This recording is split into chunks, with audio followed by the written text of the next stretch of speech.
السلام علیکم ورحمۃ اللہ وبرکاتہ۔ دوستان عزیز، آپ کا میزبان عمران احمد چیمہ آپ کی خدمت میں حاضر ہے۔ دوستان عزیز، سلسلہ ضیاء النبی صلی اللہ علیہ وآلہ وسلم میں ہم اپنے آج کے موضوع کا آغاز کرتے ہیں۔ نئے دوستوں سے گزارش ہے کہ وہ چینل کو سبسکرائب کریں تاکہ ہماری ہر ویڈیو آپ کو سلسلہ وار موصول ہوتی رہے۔ تو آئیے آج کے موضوع کا آغاز کرتے ہیں۔ بسم اللہ الرحمن الرحیم۔ چنانچہ دریائے نیل کے دوسری جانب ایک میدان میں دونوں لشکر قوت آزمائی کے لیے جمع ہوئے۔ صحابہ کرام نے آپس میں کہا کہ ہم میں سے کون ایسا شخص ہے جو میدان جنگ میں جائے، وہاں کے حالات کا مشاہدہ کرے، پھر اس جنگ کے نتیجے سے ہمیں مطلع کرے۔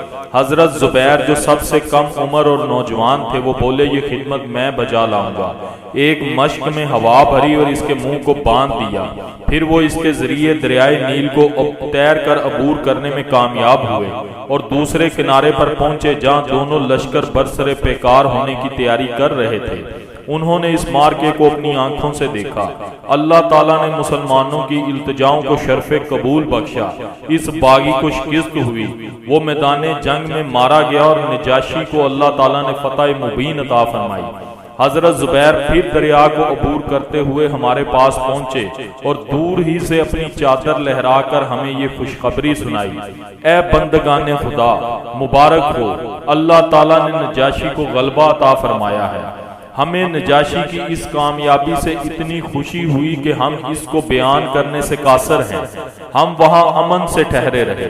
حبشہ کے تمام مہاجرین یک بارگی واپس نہیں آئے، بلکہ حضرت عبداللہ بن مسعود تو اس کے بعد جلد ہی مکہ لوٹ آئے، اور مسلمانوں نے جب نبی کریم صلی اللہ علیہ وآلہ وسلم کی ہجرت کے بارے میں سنا تو ان میں سے 33 مرد اور 8 عورتیں حبشہ سے مدینہ واپس آ گئیں، اور ان میں سے 24 نے غزوہ بدر میں شرکت کی سعادت حاصل کی۔ ابن سعد الطبقات الکبریٰ میں لکھتے ہیں کہ یہ 33 مرد اور 8 خواتین حبشہ سے مکہ آئے۔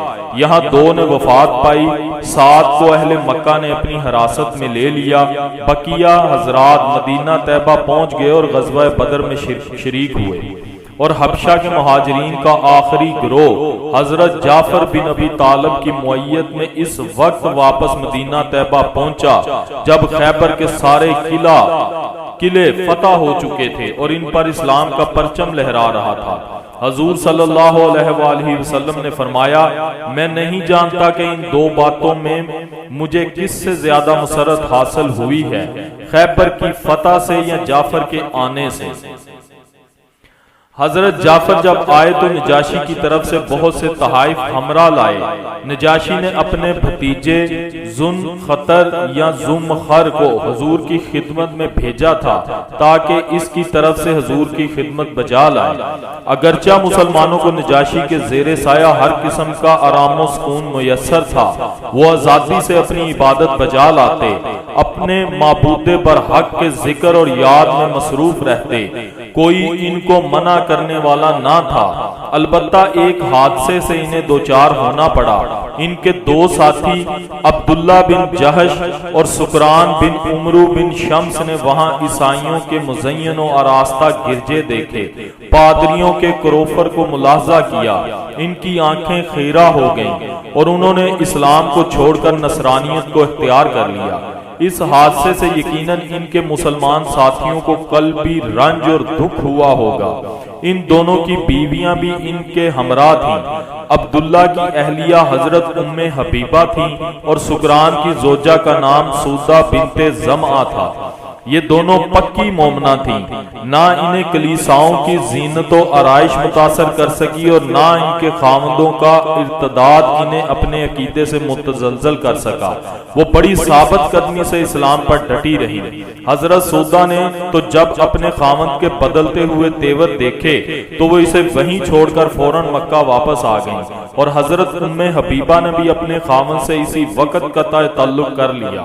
اللہ تعالیٰ نے ان نیک نہاد بندیوں کو اس احسار کا یہ صلہ دیا کہ دونوں کو امہات المومنین میں داخل ہونے کا شرف ارزانی فرمایا۔ حضرت ام حبیبہ کا عقد تو وہاں ہی حضور پر نور صلی اللہ علیہ وآلہ وسلم سے کر دیا گیا، اور نجاشی نے اپنی گرہ سے 400 دینار بطور مہر ادا کر دیا۔ اور بڑی عزت و وقار کے ساتھ انہیں حضور صلی اللہ علیہ وآلہ وسلم کی خدمت میں مدینہ طیبہ میں بھیج دیا، اور حضرت سودا کو رحمت عالم صلی اللہ علیہ وآلہ وسلم نے ام المومنین حضرت خدیجہ کے وصال کے بعد شرف زوجیت بخشا۔ تفصیلات امہات المومنین رضوان اللہ تعالی علیہم کے حالات کے ضمن میں بیان کی جائیں گی انشاءاللہ تعالی۔ صحیحین میں ہے کہ جس دن نجاشی نے انتقال کیا، حضور نبی کریم صلی اللہ علیہ وآلہ وسلم نے اپنے صحابہ کو اس کی موت کی اطلاع دی اور ارشاد فرمایا، آج ایک نیک بخت آدمی وفات پا گیا ہے، اٹھو اور اپنے بھائی اسہم کی نماز جنازہ پڑھو۔ چنانچہ حضور صحابہ کرام کی معیت میں شہر سے باہر جنازگاہ میں تشریف لے گئے، صفیں بنائی گئیں اور حضور نے اس کی نماز جنازہ پڑھائی، پھر اس کے لیے دعائے مغفرت مانگی۔ جب نجاشی نے وفات پائی تو حضور نے اس کی نماز جنازہ پڑھائی اور پھر اس کے لیے یہ دعائے مغفرت فرمائی۔ اس سے یہ ثابت ہوا کہ نماز جنازہ کے بعد میت کے لیے دعائے مغفرت کرنا نبی کریم صلی اللہ علیہ وآلہ وسلم کی سنت ہے۔ حضرت عائشہ صدیقہ رضی اللہ تعالی عنہا سے مروی ہے، آپ فرماتی ہیں کہ لوگ بیان کرتے تھے کہ نجاشی کی وفات کے بعد اس کی قبر سے نور نکلتا دکھائی دیتا تھا۔ سبحان اللہ۔ دوستان عزیز، یہ تھا آج کا موضوع۔ امید کرتا ہوں آپ کے لیے کافی انفارمیٹک اور ایمان افروز ثابت ہوا ہوگا۔ اپنے دوستوں کے ساتھ ویڈیو کو زیادہ سے زیادہ شیئر کیا کریں، کمنٹ کیا کریں اور لائک کیا کریں۔ اسی کے ساتھ اپنے میزبان عمران احمد چیمہ کو کل تک کے لیے اجازت دیجیے گا۔